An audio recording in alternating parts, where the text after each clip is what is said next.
warahmatullahi wabarakatuh. Perkenalkan, nama saya Kanda Juanda. Saya berasal dari kelompok 8. Nah, di sini saya akan menjelaskan materi tentang administrasi keuangan. Nah, dalam satu manajemen pembiayaan, tentu ada beberapa kegiatan seperti sumber-sumber dana, perencanaan, pengadaan, pengurusan, dan pertanggungjawaban dalam satu lembaga. Nah, sekarang kita ambil dua menurut pengertian ahli dari pengertian dari administrasi keuangan atau administrasi pembiayaan ini. Yang pertama, menurut Bapak Berudin, ia mengatakan bahasanya adalah suatu pengelolaan biaya yang mana dilakukan yang berhubungan dengan pendidikan, di mana di sana terdapat perencanaan dan pengaturan biaya yang efisien dan efektif dalam proses operasional suatu pendidikan. Nah, yang kedua itu ada menurut Bapak Masud. Nah, menurut Bapak Masud ini dia memiliki arti yang luas, yang mana adalah suatu kebijakan yang dilakukan mengenai pembiayaan atau biaya yang berkaitan untuk suatu kegiatan kinerja, yang mana di sana ada perencanaan, pengurusan, dan pertanggungjawaban terhadap lembaga dananya tersebut, yang mana baik secara individual maupun lembaga. Nah, dari dua pernyataan tersebut dapat kita ambil intinya adalah administrasi keuangan ini adalah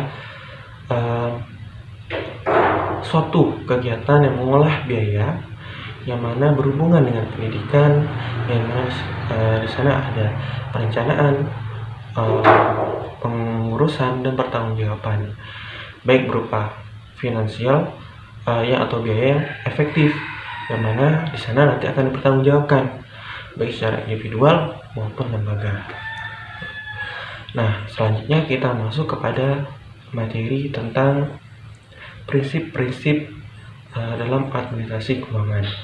Nah, yang pertama adalah sesuai dengan anggaran perencanaan. Nah, maksudnya sesuai dengan anggaran perencanaan itu adalah di mana kita menggunakan anggaran yang sudah direncanakan sebelumnya. Nah, bisa saya contohkan seperti ketika sekolah ingin menerima siswanya untuk tahun depan dengan jumlah ditingkatkan. Misalkan jumlah pertama misalkan itu 200, tahunnya ingin ditambahkan menjadi 500 misalkan seperti itu, atau tambahkan 300, yang awalnya 200 jadi 300. Nah, di sana kita harus yang mana pihak sekolah harus merapatkan dulu anggarannya berapa sih untuk siswa yang kita tambahkan ini, untuk berapa kelas, dan apa sih yang kita butuhkan gitu. Misalkan kelas. Nah, karena ada penambahan kota, bisa kita tambahkan 2 atau 3 kelas seperti itu, yang mana hal ini dilakukan karena kita ada menambahkan kota untuk siswa. Nah, anggaran untuk menambah 3 kelas tersebut yang mana telah dianggarkan sebelumnya, telah dirapatkan sebelumnya. Anggaran untuk perencanaan untuk membuat 3 kelas ini setelah dihitung dari semen atau bahan bangunannya atau perangkat sekolahnya, ternyata totalnya segini. Maka itu yang kita gunakan sebagai dasar landasan untuk administrasi keuangan kita untuk pembangunan kelas itu. Nah, selanjutnya adanya terarah dan terjaga. Maksudnya terarah dan terjaga ini, jadi administrasi keuangan itu mengalirkan uangnya sesuai yang diarahkan dari perencanaan itu. Misalkan membeli semen berapa sak, misalkan satu sak mobil dengan jumlah 20, misalkan seperti itu, berarti memang diberikan seperti itu 20. Nah, sedangkan terjaga maksudnya adalah kita mengawasi apakah benar yang diberikan itu sesuai dengan yang diperencanaan. Misalkan kita dari benaran membelikan 21 pickup mobil semen berisi semen, pickup itu dengan jumlah isi 20. Nah, kita hitung sesampainya barang itu di sekolah apakah benar 20, terus kita datang tanya apakah sesuai harganya yang kita perkirakan. Nah, kalau masih ingin lebih jelas, bisa saja kita ke tokohnya langsung. Nah, yang selanjutnya ada efektif dan efisien. Nah, maksudnya efektif dan efisien ini adalah di mana kita mengeluarkan biaya itu secara efektif dan efisien. Contoh seperti apa?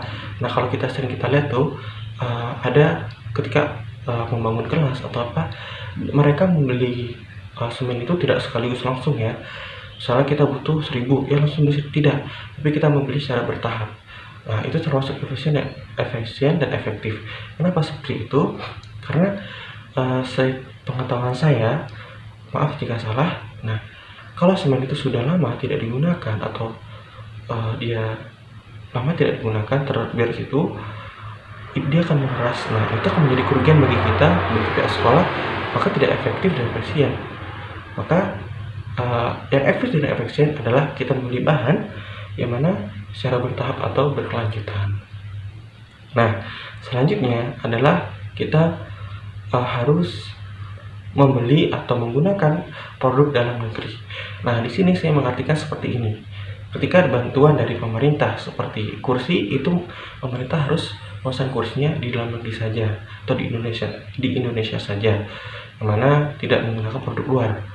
Yang mana juga kalau kita lihat dari aspeknya juga membantu aspek ekonomi masyarakat sekitar, yang mana membantu ekonomi mereka. Nah dan juga bisa ketika dari pihak sekolah menerima dana lalu mereka membutuhkan kursi, dari pihak sekolah membeli dan membelikan kursi atau mungkin kursi di daerah sekitar sekolah itu sendiri.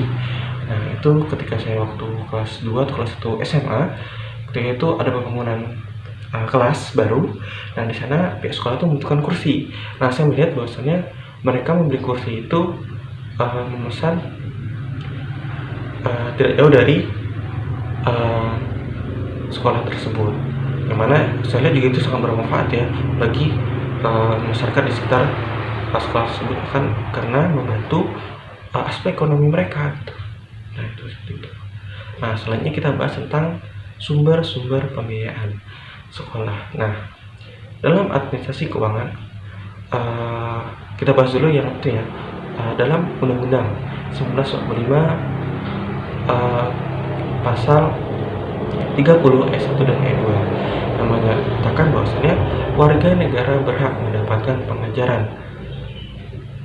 mengusahakan dan pelaksanaannya di suatu sistem pengajaran nasional.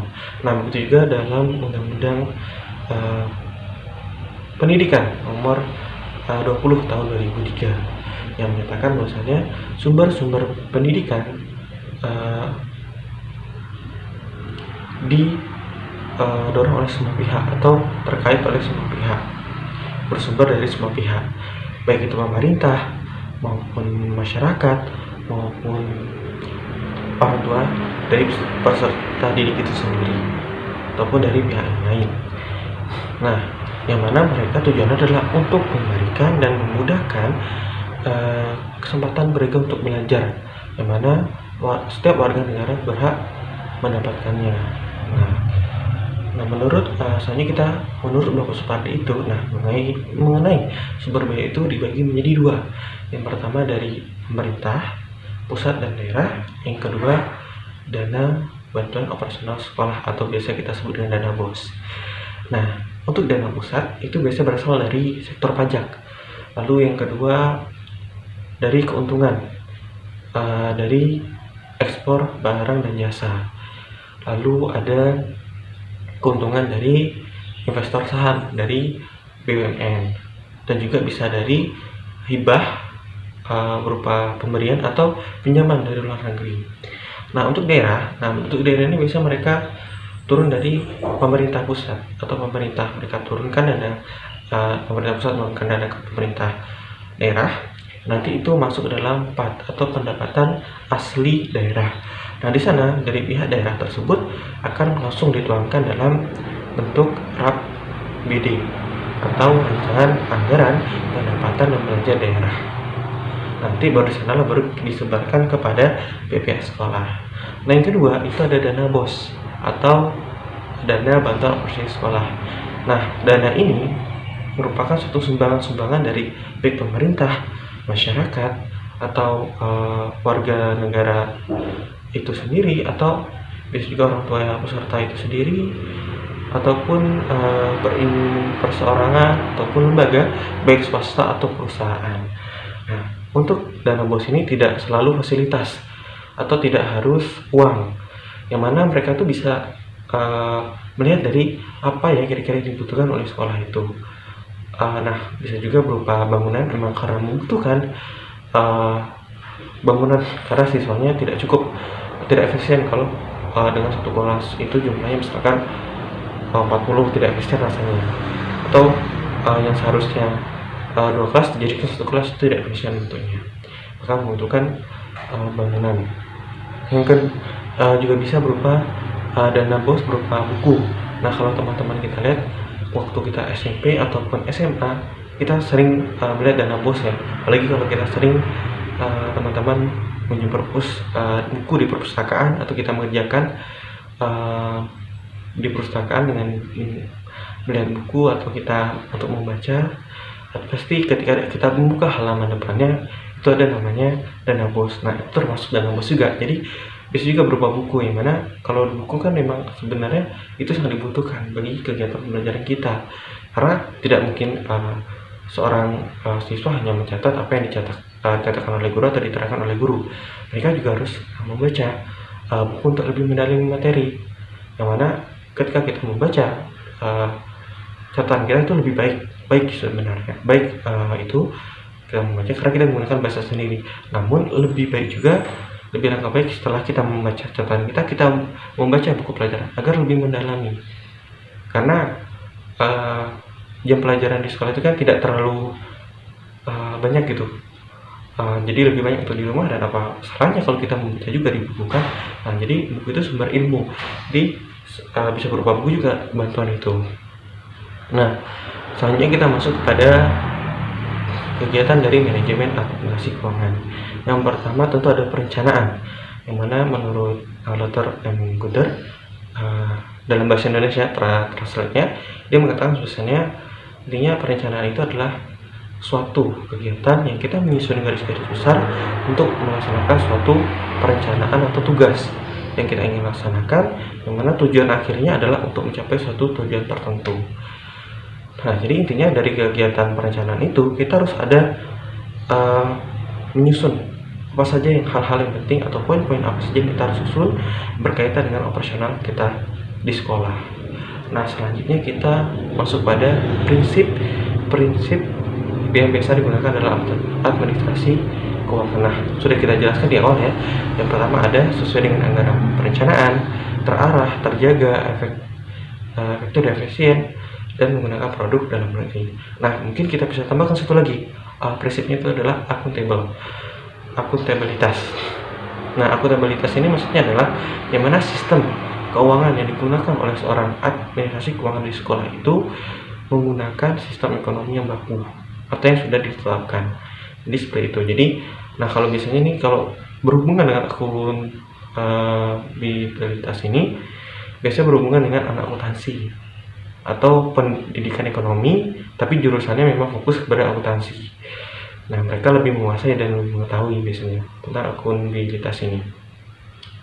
Nah, selanjutnya kita bahas tentang organisasi dan koordinasi.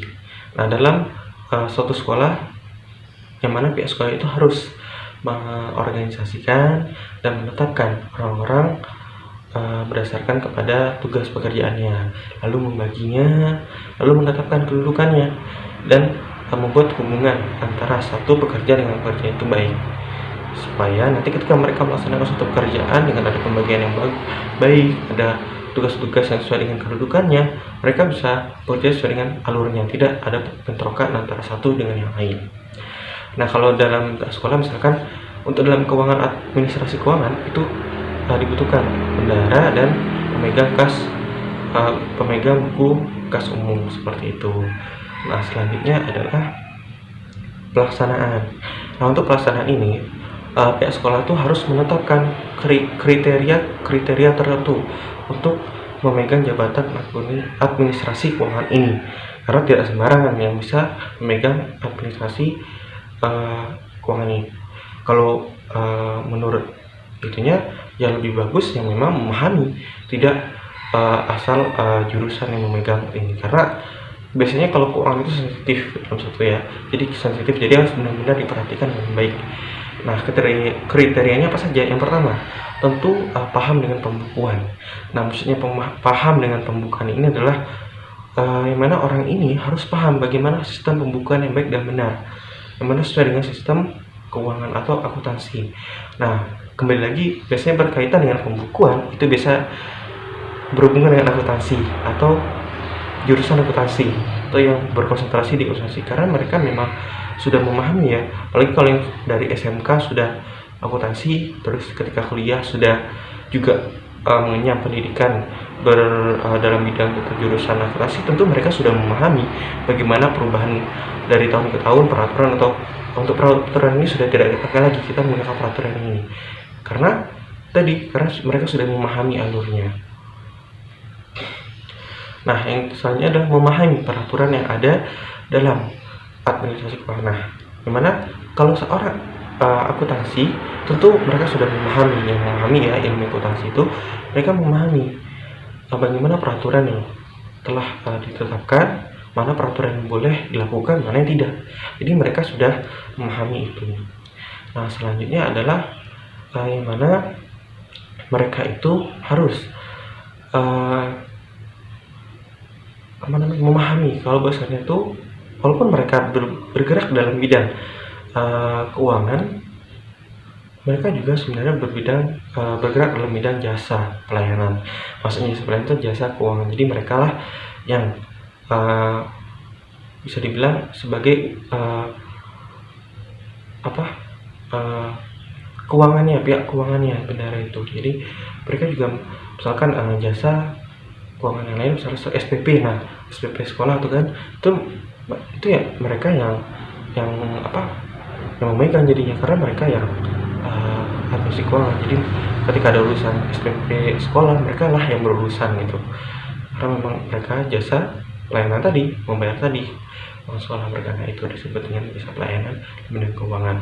Lalu juga misalkan mereka juga layak dan mempunyai dedikasi yang tinggi terhadap tugas mereka, dan mereka juga memiliki yang baik juga dengan pemimpin, lebih baik kita apresiasikan mereka dalam bidang administrasi keuangan, tapi dengan itu ya, bidang yang sesuai dengan jurusannya. Nah, misalkan ternyata di sekolah tersebut guru ekonomi atau guru dalam SMK, mungkin guru yang akuntansi, mereka punya menjalankan tugas dengan baik, terus dedikasinya luar biasa. Misalkan dari guru tuh bisa membawa anak didiknya juara di tingkat kabupaten atau provinsi, itu kan lebih harus kita dedikasikan atau kita apresiasikan, dan mereka memang layak gitu kan. Jadi kita apresiasikan untuk kita tawarkan untuk menjadi bagian administrasi keuangan di sekolah itu. Nah, selanjutnya catatan. Nah, jika ini harus diperhatikan, yang mana dari semua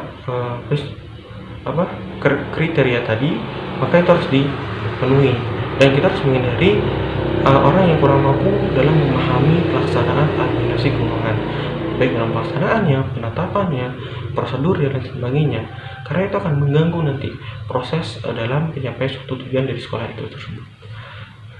Nah, selanjutnya adalah tata usaha bendahara.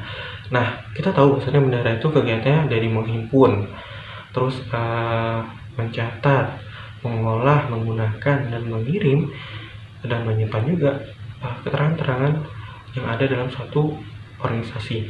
Nah, kalau kita misalkan seperti membeli semen, tentu ada pencatatannya, terus ada pengolahannya, terus ada keterangannya yang kita simpan sebagai bukti nantinya.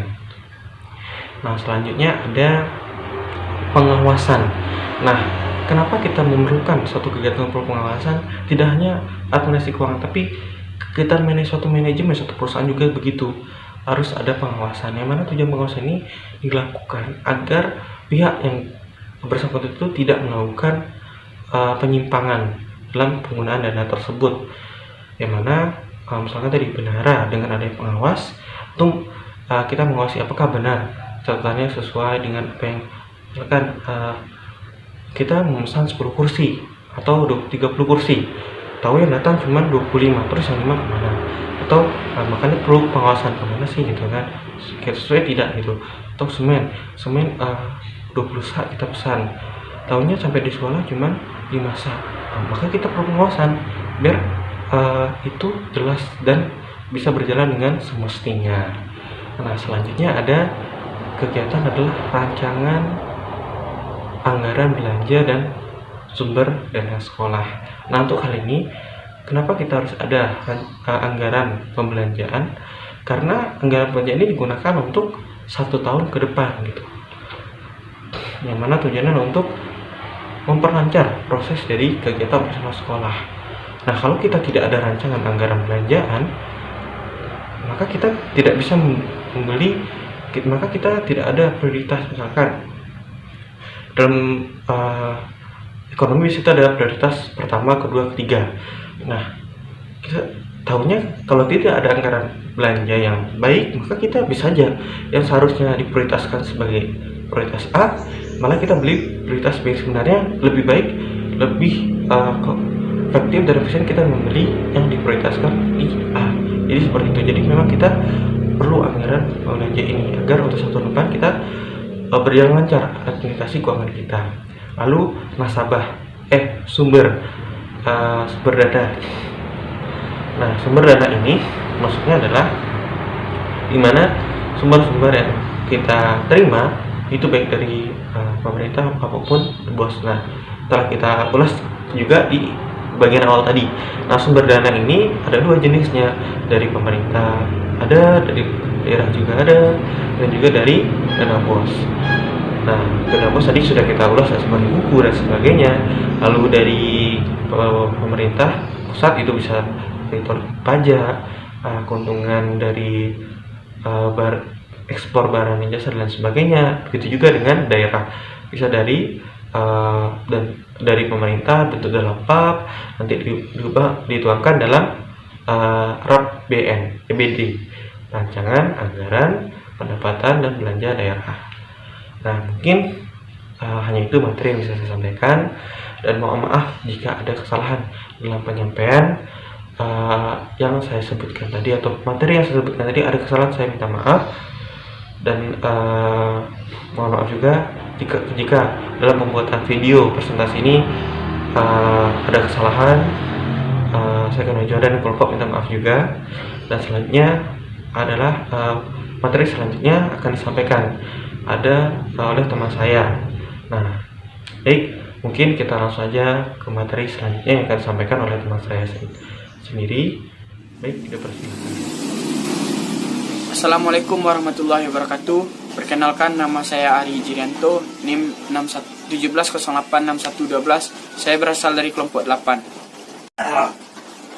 Baiklah, di sini saya akan mencoba menerangkan materi tentang proses administrasi keuangan.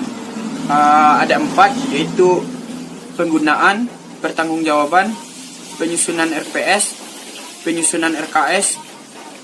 Tujuannya menjamin agar tujuan sekolah yang telah ditetapkan dapat dicapai dengan tingkat kepastian yang tinggi dan risiko yang kecil. Kedua, mendukung koordinasi antara sekolah, holder sekolah. Ketiga, menjamin terciptanya integrasi, sinkronisasi, dan sinergi baik antar pelaku sekolah, antar sekolah dan pembina pendidikan, dan antar waktu. 4. Menjamin keterkaitan dan konsistensi antara perencanaan, penganggaran, pelaksanaan, dan pengawasan. Yang kelima, mengoptimalkan partisipasi warga sekolah dan masyarakat.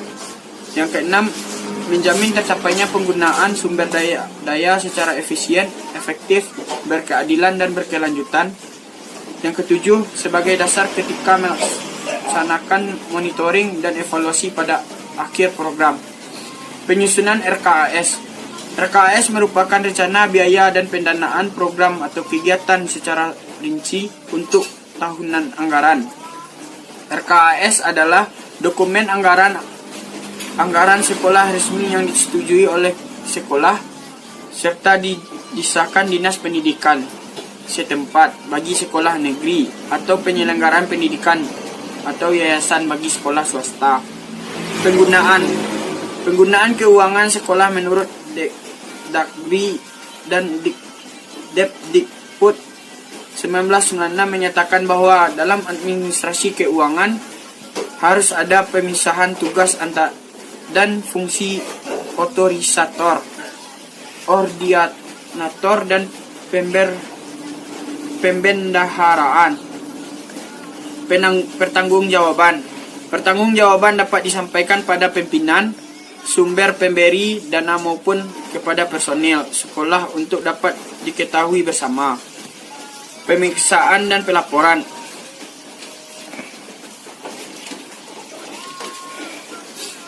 Semua kegiatan yang dilakukan dalam rangka pelaksanaan tugas pengelolaan keuangan di sekolah harus dilaporkan dengan menggunakan tata cara yang ditetapkan. Format laporan keuangan sekolah merupakan daftar semua jenis penerimaan dan pengeluaran uang atau yang disamakan dengan uang disampaikan kepada atasan. Assalamualaikum warahmatullahi wabarakatuh. Saya Dery Aprino, NIM 17053117, akan melanjutkan presentasi dari kelompok 8. Yang selanjutnya itu pemeriksaan dan pelaporan. Nah, di sini laporan semua kegiatan yang dilakukan dalam rangka pelaksanaan tugas pengelolaan keuangan di sekolah harus dilaporkan dengan menggunakan tata cara yang ditetapkan. Format laporan keuangan sekolah merupakan daftar semua jenis penerimaan dan pengeluaran uang atau yang disamakan dengan uang disampaikan kepada atasan. Selanjutnya itu peran guru dalam administrasi keuangan sekolah. Ada beberapa peran guru yang kita ketahui, yaitu sebagai berikut. Yang pertama, membuat file keuangan sesuai dengan dana pembangunan, membuat laporan rancangan anggaran, membuat laporan tribulan dan dana bantuan operasional sekolah, menyetor pajak PPN atau PPH dan PPH, selanjutnya membagikan gaji atau rapel, dan selanjutnya menyimpan dan membuat arsip peraturan keuangan, dan selanjutnya itu membuat pembukuan penerimaan dari penggunaan dana pembangunan. Sekian dari saya. Assalamualaikum warahmatullahi wabarakatuh.